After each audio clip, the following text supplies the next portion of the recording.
Salam alaikum, Azul Fillaoun, bonjour.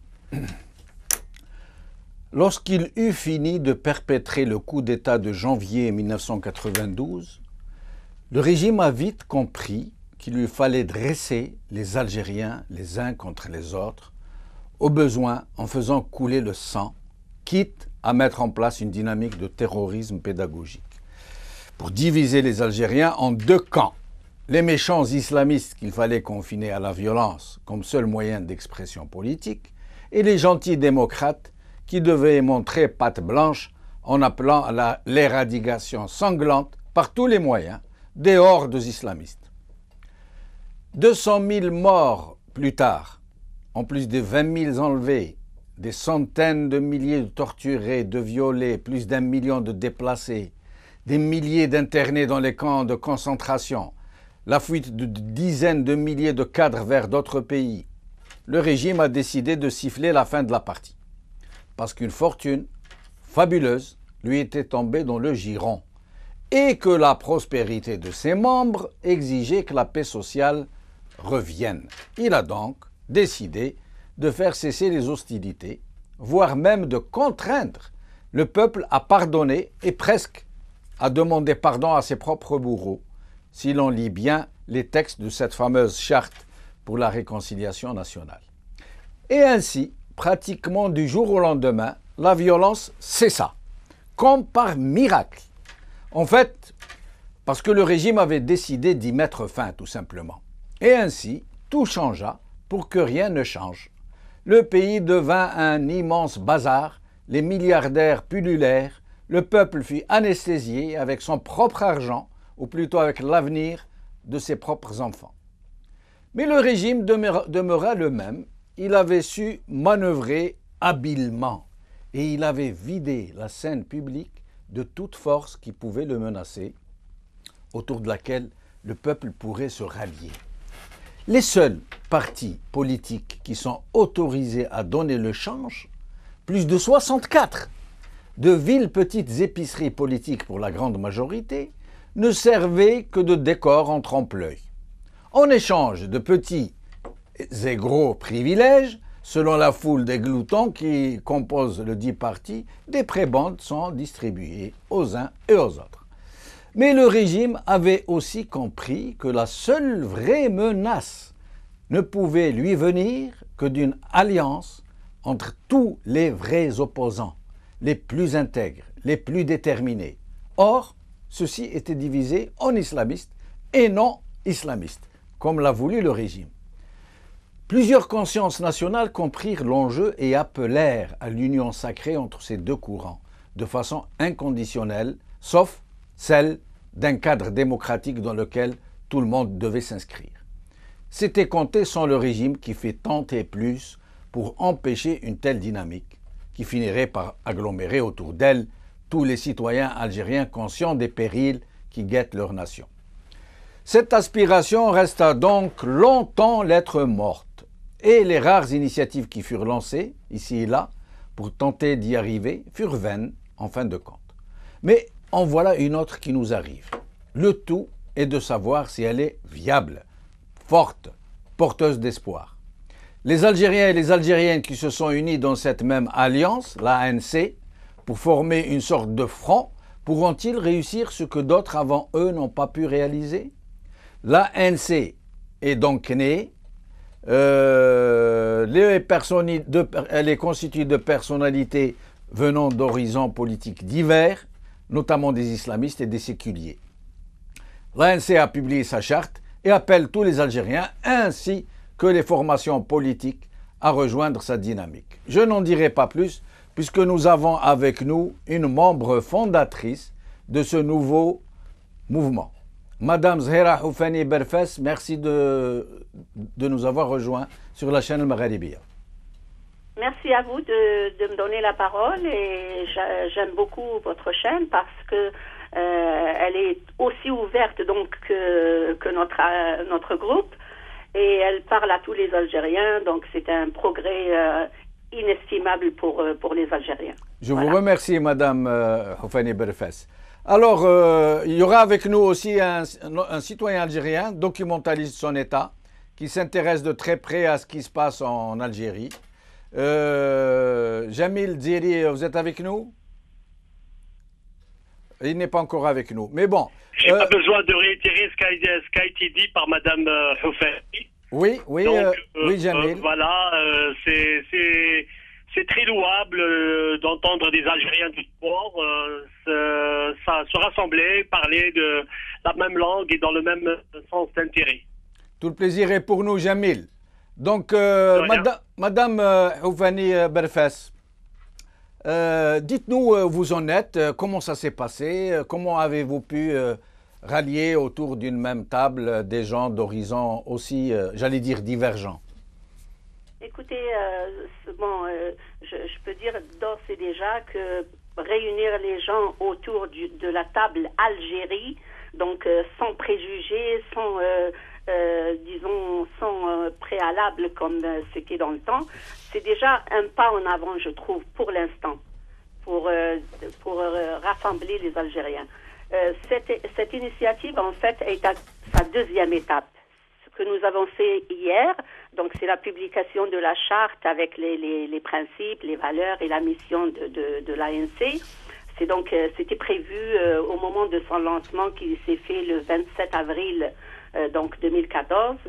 L'appel a été rendu public et on avait dit que dans un mois à peu près, on aurait terminé les discussions autour de la charte parce que ce n'est pas toujours évident. Il faut discuter, il faut mettre les gens à l'aise et comme on avait déclaré aussi, comme c'est un rassemblement de gens de différentes sensibilités, ce n'est pas très simple d'arriver à réunir tous ces gens-là autour d'objectifs précis. Mais ça a été fait et donc c'est ça l'avance. Alors, Madame Houfani, il y a eu un peu d'eau dans le gaz au début. Un de vos membres fondateurs s'est retiré avec fracas, pour le moins qu'on puisse dire, accusant les gens de ne pas l'avoir averti qu'il y avait des criminels dans la fameuse alliance, etc. Qu'est-ce que vous pouvez nous en dire sur ça? Ok, ça, c'est un avis personnel, ok. Donc, la personne qui s'est retirée, en fait, c'est M. Aktouf. Donc, il n'avait pas vu la liste préalable il n'avait pas vu la liste des signataires, mais il avait adhéré, disons, corps et âme à l'appel. Oui. Moi, personnellement, avant d'avoir vu la signature, en fait, les signataires, j'avais aussi adhéré corps et âme à l'appel. Oui. Donc, je me suis arrêtée à ça. Déjà, l'appel. Et puis, dans l'appel, il était sous-entendu qu'il y aurait des gens de sensibilités différentes. Oui. Donc, ce qui a divisé l'Algérie pendant ces 20 dernières années, comme vous venez d'ailleurs de faire un bilan tragique de ces 20 dernières années, et qui ont été causées par le régime en instituant justement cette division fratricide, tragique entre les Algériens, d'un côté les islamistes et puis de l'autre les laïcs. Alors moi, quand j'ai vu ça dans l'appel, je n'ai pas pensé à autre chose que de donner une chance à ces Algériens, qu'ils soient islamistes ou laïcs, et qui ont d'une certaine façon participé, disons-le, à la tragédie algérienne. Moi, quand j'ai vu qu'on pouvait réunir ces gens-là, qu'on pouvait les mettre autour d'une table et qu'ils acceptent, parce que c'est des gens qui ont évolué, il ne faut pas oublier cela non plus, hein. On a évolué pendant ces 20 dernières années parce qu'on a vu que le résultat de la peur, de la haine et de la violence ne mène à rien. Et on est resté à la case départ aujourd'hui, comme il y a 20 ans. Donc, on s'est dit, bon, c'est l'occasion. Maintenant, si on peut donner la chance à tous ces gens-là de n'avoir, en fait, comme cause, il faut bien le préciser, que la cause algérienne, eh bien, ces gens-là sont les bienvenus et on essayera de nous mettre ensemble pour cette cause-là. Oui. C'est ce qui s'est passé. Donc, moi, c'est ce que j'ai signé, ce que j'ai accepté de faire. Et voilà, donc en ce qui me concerne personnellement, je n'ai aucun problème avec les signataires. Au contraire, j'appelle tous ces gens-là à être autour de la même table. Et j'ai toujours applaudi cela pour que la cause algérienne avance et qu'on cesse de se dire tel a cette étiquette et tel autre a cette étiquette, oui, en espérant que les Algériens vont juste se dire nous sommes Algériens, que l'Algérie est en crise depuis de très longues années, que nous sommes à un tournant de l'histoire, surtout aujourd'hui, après le 4e mandat, et qu'il n'y a plus de préjugés à avoir les uns contre les autres. Moi, voilà. je vous ai posé cette question délicate, Madame Houfani Belfès, parce que personnellement, j'ai été un peu choqué. Pourquoi? Je vais vous le dire. C'est le sens de ma question. Qu'une personnalité de la dimension de M. Aktouf, qui jouit d'un grand respect au sein de nos compatriotes, oui, je n'en doute pas, puisse tomber dans un tel extrême. Nous, on pensait que les éradicateurs habituels de gens qui étiquettent les uns et les autres de criminels sans que ces gens n'aient été jugés, et plus que ça, que ces gens ont eux-mêmes demandé d'être jugés avec les gens de la junte, si tant est qu'on leur reproche quelque chose. Moi, je suis tombé de ma chaise. Et donc, c'est pour ça que je vous ai posé la question. Je suis étonné qu'une personnalité de cette ampleur puisse tomber dans de tels extrêmes. Je pense qu'il a subi beaucoup de pression, comme beaucoup de gens d'ailleurs qui essayent d'éliminer de la politique et de l'esprit en fait algérien toutes ces divisions entre islamistes et laïcs. Il a subi des pressions, donc on a insisté peut-être un peu plus sur lui que sur les autres. Oui. Et ben finalement il a dit bon ben il a cédé. C'est comme ça. Oui, on comprend bien, mais il aurait pu le faire sans avoir eu à prononcer de telles sentences. Il a écrit une lettre. Oui, très franchement, très discutable. Mais enfin, oui, ça le regarde. Je sais qu'on peut passer, je pense, en tout cas au niveau de l'ANC, on est passé par-dessus. Oui. Donc on essaye d'aller de l'avant, on essaye de travailler. Bon, ben, M. Aktouf a pris une décision qui le concerne. Qui le concerne, ça le regarde de toutes les façons. Oui. Alors sinon, si vous pouviez nous dire où vous en êtes. Combien y a-t-il de membres fondateurs et combien de gens entre-temps vous ont rejoint? Et est-ce que vous avez des perspectives? On n'a pas encore les statistiques. Vous savez, Jamel, on est des gens qui sont un peu partout en ce moment, hein, donc oui. C'est pas toujours facile de rassembler tout ce qu'on a comme chiffres, comme demande pour les adhésions, etc. Mais on est en train de travailler là-dessus et je pense que dans les tout prochains jours, les prochaines semaines, Inch'Allah, on pourra donner l'information complète sur la composition, sur l'organisation de l'ANC. Mais disons qu'il y a quand même beaucoup de gens qui sont très ouverts et qui nous encouragent à aller de l'avant. Donc c'est ça qui compte pour nous. Très bien. Restez avec nous, Madame Houfani Belfès. Jamil Zeri. Oui, je vous écoute. Alors, que pensez-vous de cette initiative? Pensez-vous qu'elle a des chances de pouvoir aller plus loin que celles qui ont déjà été lancées et qui, malheureusement, n'ont pas fait long feu? Écoutez, toute initiative de changement est louable. Toute approche de rassembler les gens est encourageante et voire même qu'elle mérite d'être soutenue. Cependant, moi j'ai vu la plateforme, j'ai lu, concernant l'article qui m'a vraiment surpris, c'est que l'initiative de dire que exploiter l'islam à des fins politiques, nul ne peut exploiter l'islam à des fins politiques, et notamment le message est adressé à l'État, puisque l'État il a un ministère des affaires religieuses. Et dans ce cas-là, c'est l'ANC pourra-t-elle nous expliquer, est-ce que ils envisagent de revisiter l'article 2 de la Constitution, l'islam et religion d'État. Ça, c'est... Madame Houfani Belfès. Madame Houfani. Au niveau des missions de l'ANC. Oui. Pour ce qui est de l'État, bon, on dit que c'est un État civil, donc il est respectueux. On dit aussi qu'il est respectueux de la volonté de ses citoyens, etc. Mais on ne parle pas, disons qu'au niveau de la religion, il y a beaucoup de gens qui se posent des questions, mais on dit que la religion ne doit pas être instrumentalisée, aussi bien par l'État que par les gens qui font de la politique. Donc il faut que ça redevient du domaine du privé, la religion. et que, par exemple, en ce moment, dans plusieurs pays arabes, les mosquées, il y a des imams qui sont au service du régime et qui font donc de la religion un instrument pour manipuler les gens, etc. Donc on essaiera d'ici, là on est dans les discussions, vous savez, pour rassembler tout ça, mais c'est ce qu'on projette comme objectif, c'est que la religion ne doit plus être instrumentalisée, donc autant par le régime que par les gens qui font de la politique ou autre chose. Madame Houfani Berfes, moi j'entends bien ce que vous dites. Ça veut dire que l'État, lui aussi, ne doit pas instrumenter, comme ça se fait maintenant, qu'il y ait des imams qui sont sous ses ordres, qui reçoivent le discours du discours de Jumu'ah, etc. Mais dans votre charte, alors je vous cite, l'islam, religion de la majorité des Algériens, a droit au respect et constitue un ciment de la société et ne doit pas être sous le contrôle de l'État. C'est clair?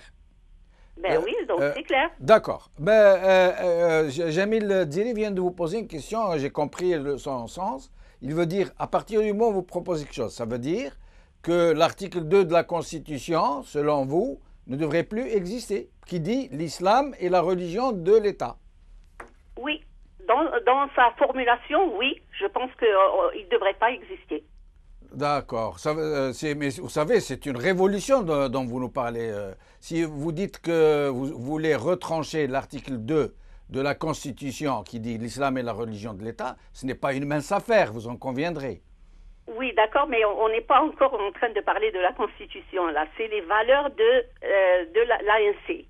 Oui, mais quand vous dites ça, Madame Houfani Berfes, quand vous dites ça, dans votre charte, Jamil a le droit de penser que, donc vous dites que à partir du moment que la religion ne doit plus être sous le contrôle de l'État, donc elle n'est plus la religion de l'État, donc elle n'est plus dans la Constitution. Il a fait ce raccourci que je comprends très bien. Ok, c'est un raccourci qu'on peut faire, effectivement, mais il faut lire quand même l'émission les valeurs, en tout cas de l'ANC, qui dit aussi que, c'est vrai que la religion, l'islam est la religion de la majorité des Algériens, c'est bien dit, il doit être respecté en tant que tel, et il constitue aussi un ciment de la société. Donc il faut qu'il y ait quand même au niveau de l'État quelque chose qui matérialise cette idée. Oui. En laissant effectivement après la liberté de culte et de conscience qui doit être garantie à tous les citoyens algériens. Je pense que on en discutera. Moi, personnellement, vous savez, au niveau de l'ANC, c'est nos valeurs qui sont ici écrites, mais il faut aussi préciser que l'ANC, étant une organisation ou un groupe qui s'est donné, une certaine période de travail qui est donc pour la transition démocratique, on a aussi au niveau de notre groupe discuté que tout ce qui est projet de société ou pour le travail de la Constitution et tout ça, ça doit être laissé à une période où, les Algériens sont prêts à cette transition et que tout le monde participe en fait à travailler sur le projet d'une constitution et le projet pour les différents partis en Algérie. C'est pas à nous de décider que voilà, on va faire la constitution. On a des valeurs qu'on a mis sur la table ici. Et puis après, au moment où la période de transition sera effective et puis que les gens vont travailler ensemble... Nous allons y venir à la période de transition, madame. Mais sinon, si j'ai bien compris, vous ne voulez rien imposer de définitif. Vous avez juste lancé une plateforme pour laisser tous ceux qui vont vous rejoindre discuter avec vous pour ne rien leur imposer de définitif. Mais sinon, madame, quels sont vos projets à court terme? Qu'est-ce que vous allez faire? À court terme, je viens de vous dire qu'on est en train de travailler pour l'organisation du groupe. Donc mettre en place les structures, rencontrer les gens. Il y a des gens qui vont se déplacer au niveau du territoire en Algérie. Donc tout ça, ça demande un peu de temps, un peu disons, de disponibilité, etc. Mais ça se fait. Et c'est à ce moment-ci, c'est ça que nous sommes en train de faire, évidemment, avec la préparation des textes que nous avons, disons, un petit peu travaillé pour les commissions qui vont s'occuper de différentes activités du groupe, comme la commission de communication, et puis celle aussi qui va, je ne sais pas si vous avez sous les yeux la charte de quelques extraits. Voilà, donc il y a des activités qu'on peut faire dès maintenant, et les autres vont, avec la constitution des commissions, les gens vont se pencher sur des dossiers plus importants, donc ça va se faire dans les prochaines semaines, Inch'Allah. Madame Houfani Berfas, Jamil Djiri, restez avec nous, nous allons prendre quelques instants d'intermède et nous revenons. Merci.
Salam alaikum, rebonjour.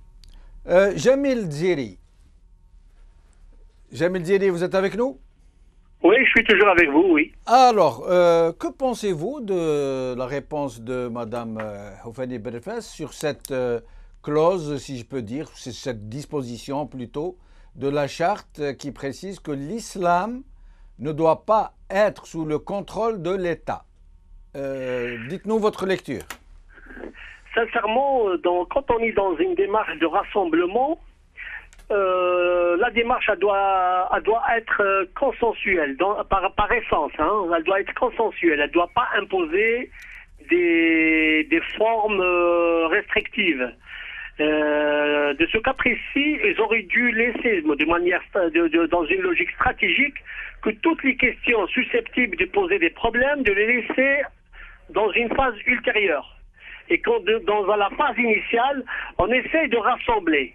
Le rassemblement doit se faire sur des objectifs consensuels et rassembler encore plus large. Là, la démarche qui a été faite pour la coordination, elle est faite par des hommes politiques et des partis politiques ou des hommes de premier plan. Cette démarche, elle est civile. Ce sont des gens qui s'intéressent au pays, qui veulent... Mais faut envisager aussi d'aller encore plus loin. Pourquoi ne pas s'approcher aussi de la coordination? L'objectif, c'est quoi? L'objectif, c'est de couper toute ressource au régime, comme vous avez dit au début de votre intervention, d'utiliser les laïcs contre les islamistes, les éradicateurs contre les dialoguistes, les traîtres contre les patriotes, et ainsi de suite. Par contre, il faut noter, quand Mme Fofani nous parle de cette clause qui est mentionnée dans la charte, quand on sépare de la foi, de la loi, spirituelle, du temporel, de séculariser, de séculier, on est dans la laïcité. Par contre, elle a dit quelque chose de très important, c'est que l'islam est une religion majoritaire.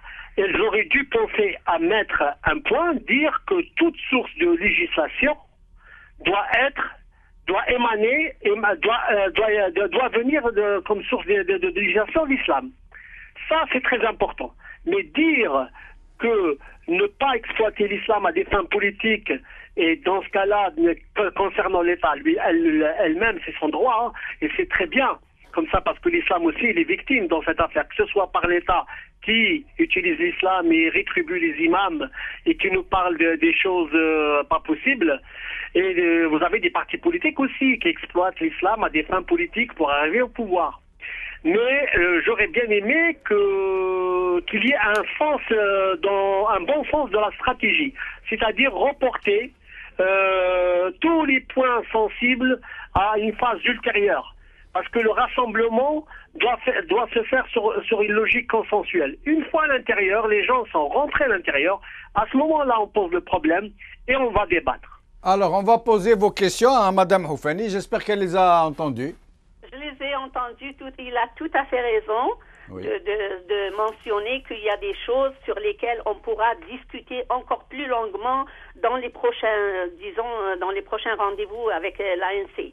Oui. Seulement, il faut, moi, ce que je voudrais préciser, c'est que la religion, au même titre d'ailleurs que l'identité, comme il est, disons, un peu plus haut dans la charte, on dit que l'identité repose sur 3 dimensions. Donc, de la nation algérienne, c'est l'islam, l'arabité et la mazirité. Donc l'islam a une place certainement dans notre constitution, comme les autres, comme les deux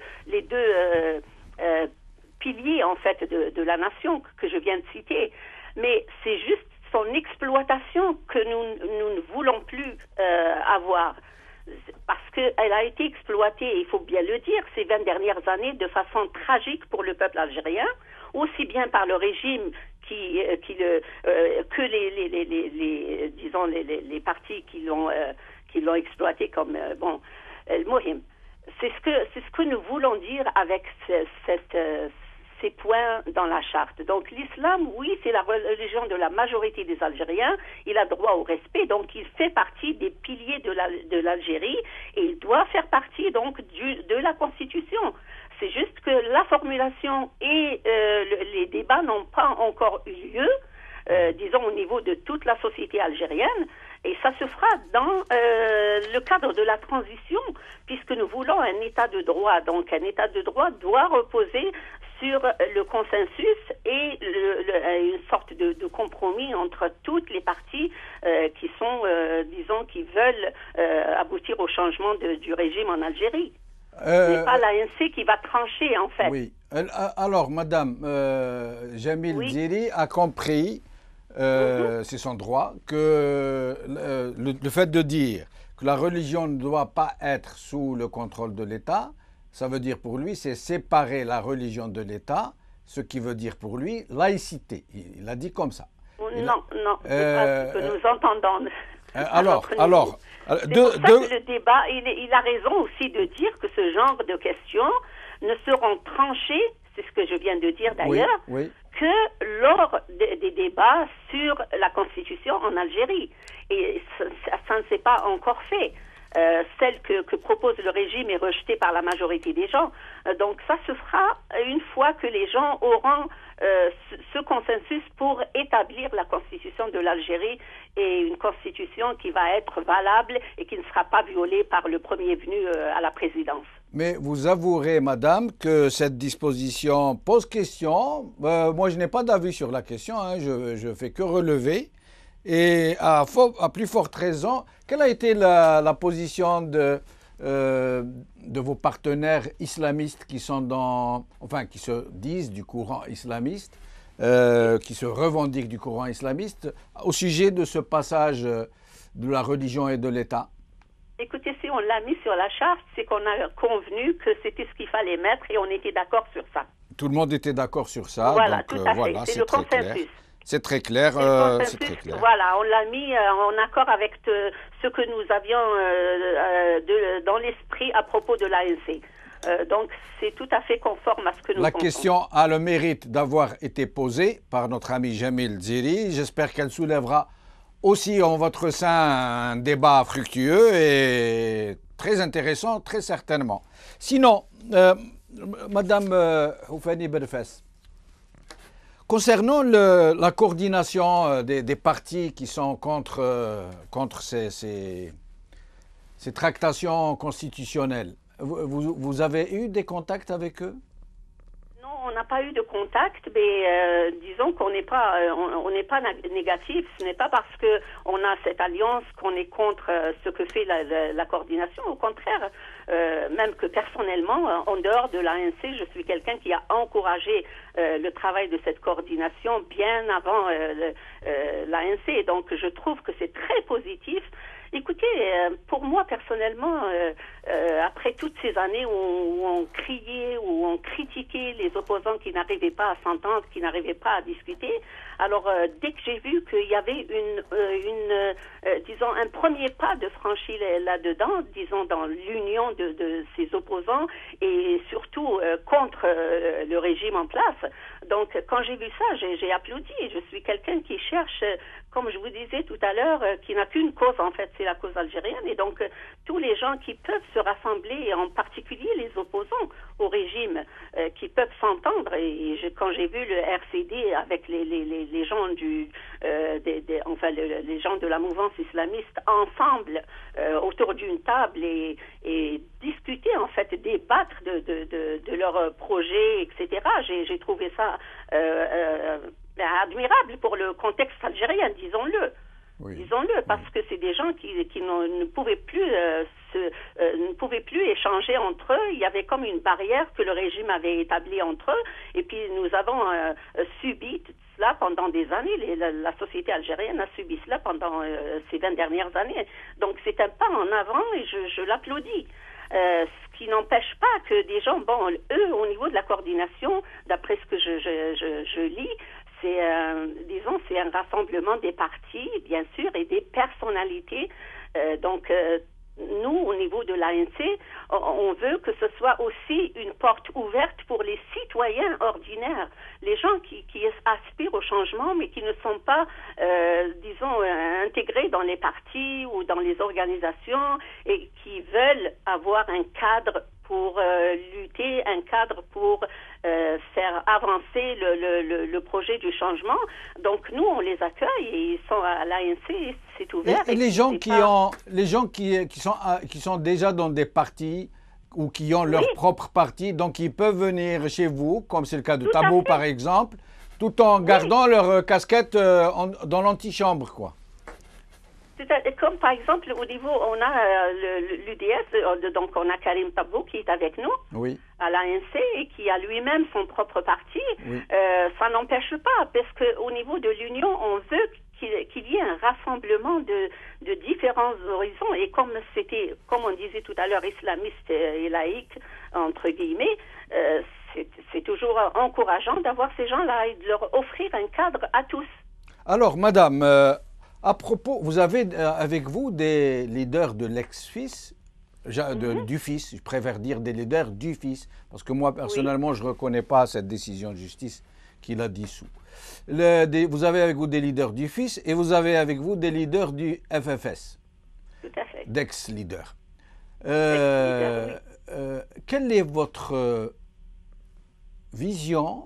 Comment envisagez-vous l'avenir avec ces deux formations qui sont tout le monde le sait, les deux plus grandes vraies formations politiques dans le pays. Eh bien, moi, je trouve ça encourageant qu'ils soient ensemble. Disons que j'ai pas je suis pas partisane, mais j'ai toujours été proche du FFS, qui constituait pour moi, en tout cas dans les années précédentes, les élections de 2012, c'était pour moi un parti qui a toujours représenté la volonté, disons, populaire des Algériens, surtout pour la vision démocratique, l'état de droit, et qui a toujours lutté contre l'état policier, etc. Donc je me retrouve en fait dans tout ce que défendait le FFS.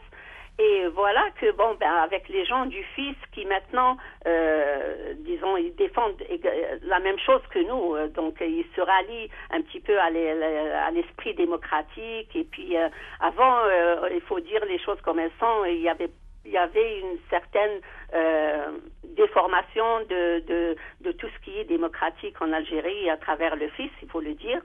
Et puis maintenant, il y a une évolution et j'apprécie cela. Donc, c'est ça qu'on défend. C'est super bien de trouver personnellement des gens qui ont évolué d'un côté comme de l'autre pour se dire que aujourd'hui, l'option démocratique n'est pas négociable. Il nous la faut en Algérie. C'est un état de droit que nous voulons construire.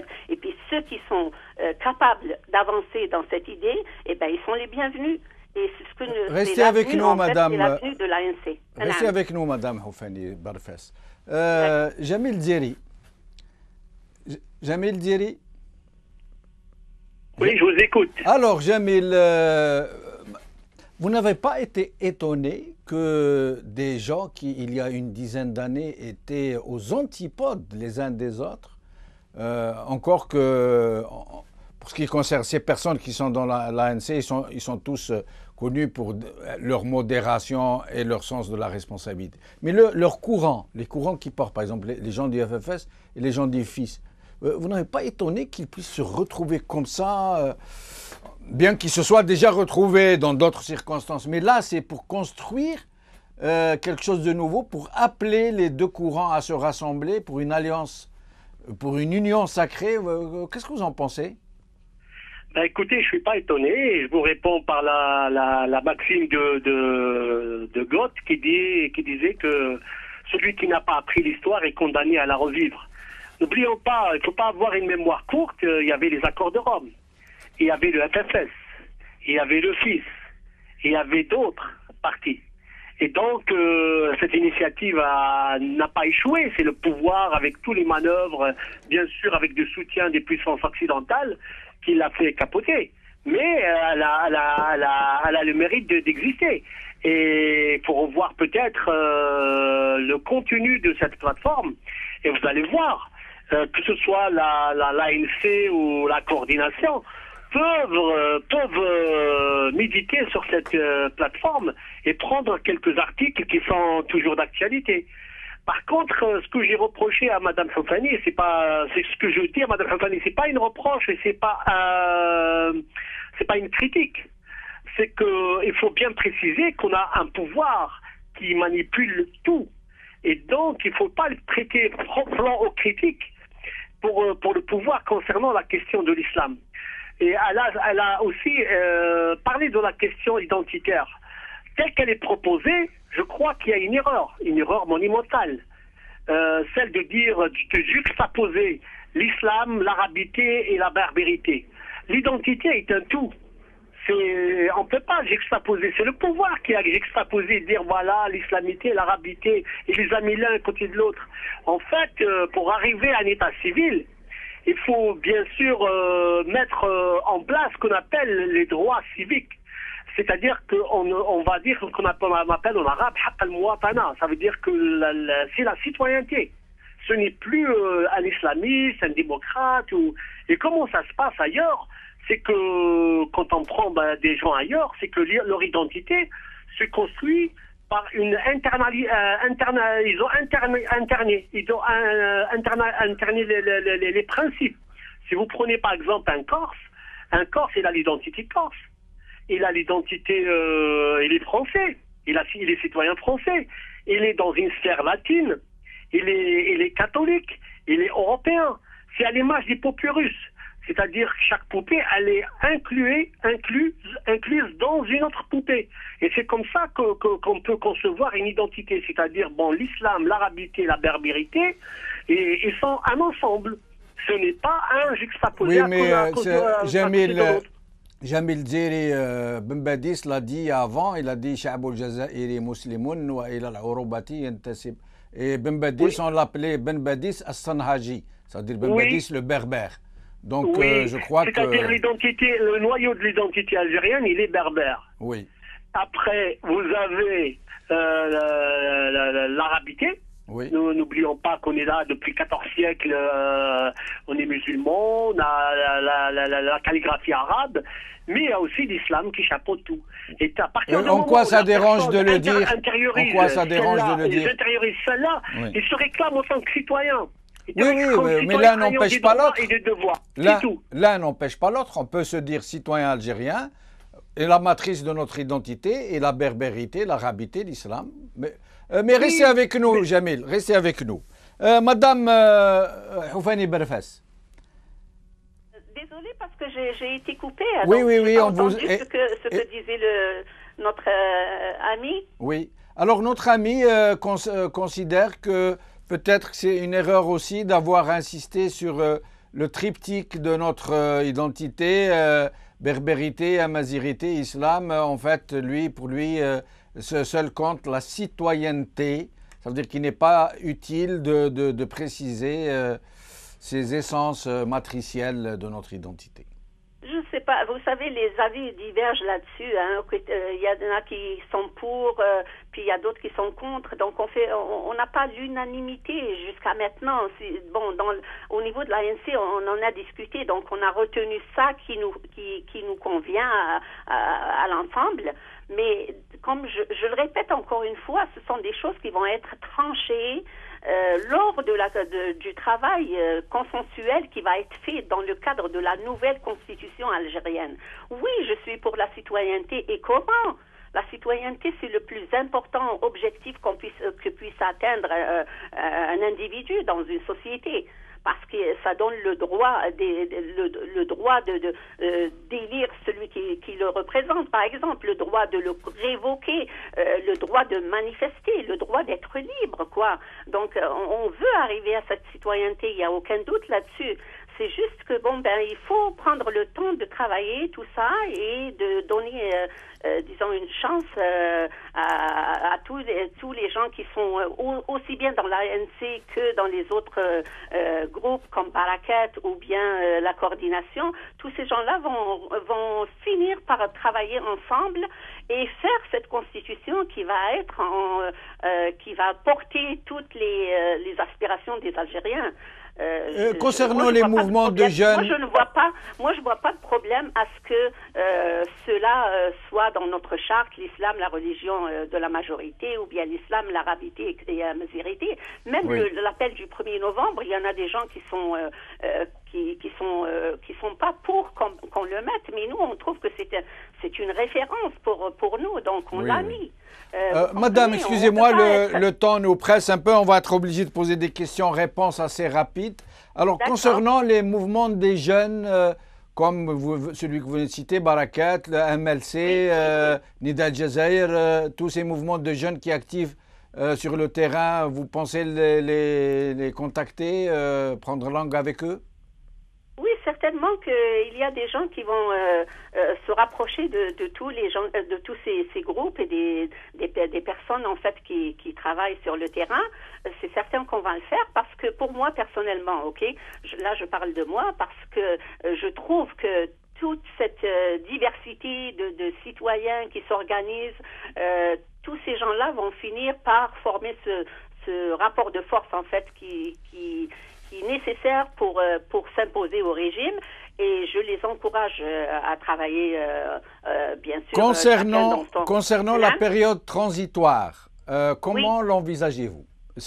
Vous dites qu'il faudra envisager une période transitoire, mais comment vous l'envisagez qui va la chapeauter? Quel est l'organe qui va donc prendre à bras-le-corps cette période transitoire. Qui va désigner ces gens qui vont assumer la période transitoire? Comment voyez-vous ça? Nous avons déjà en ce moment, nous travaillons sur la composition d'un comité exécutif qui va lui décider en fait des actions qui vont être menées par l'ANC dans les prochains jours. Et bon, la transition, c'est certain que il y a beaucoup d'acteurs qui travaillent par ailleurs, donc comme la coordination, comme les autres, mais il faudra trouver un consensus pour que tout le monde puisse participer à cette transition, et c'est ce que nous allons faire dans les prochaines semaines, parce qu'il faut travailler avec les gens sur le terrain, aller rencontrer des Algériens, leur expliquer tout le travail qu'il y a. Oui, madame, merci de me répondre assez vite, il nous reste plus de temps et on a tellement de questions. Alors, dites-moi, et l'armée, comment voyez-vous l'armée dans cette transition? Ok, alors vous avez, pour l'armée, c'est un peu, pour l'armée, c'est un peu compliqué parce que on veut que l'armée se retire de la politique. Hein. C'est ça qu'on veut. On veut que l'armée retourne aux casernes, mais il faut dire aussi que c'est tout un scénario. Il faut une méthodologie pour que l'armée se retire de. Ce n'est pas simple de dire que l'armée doit se retirer et aller dans les casernes. Non, il faut que j'explique un petit peu. Ce n'est pas simple parce qu'elle a toujours été au cœur de la vie algérienne. Donc nous, au niveau de l'ANC, on sait qu'il y a des solutions, qu'il faut travailler des scénarios pour qu'elle puisse se retirer du champ politique et que au fur et à mesure, en fait, elle retrouvera son rôle d'institution de la République. Une institution comme dans tous les pays du monde, une institution qui a un rôle, celui que lui confère l'état de droit, tout simplement. Donc elle défendra l'intégrité du pays, la sécurité, mais en attendant, il faut lui donner il faut travailler à des scénarios qui amèneront l'armée à se retirer du champ politique, et ça se fait pas comme ça. Madame Houfani Berfes, merci de nous avoir accompagnés dans cette explication texte de l'ANC. En espérant vous revoir bientôt. Merci beaucoup. Jamil Zeri, oui. un dernier mot sur cette initiative. Écoutez, un dernier mot, je le résume en une seule phrase, je dirais bon vent et bon large, et j'espère que le rassemblement appelle à d'autres rassemblements, que tous les Algériens se rassemblent face à un régime sourd, de manière à ce qu'on coupe sous les pieds du régime toute initiative de manipulation de l'opposition, et qu'il sera condamné soit à la fuite en avant, soit à la précipitation de sa chute. Merci Jamil Zeri, en espérant vous revoir bientôt sur le Magharibiya. Cette émission est terminée. Merci, salam alaikum, azul fillaoun, au revoir.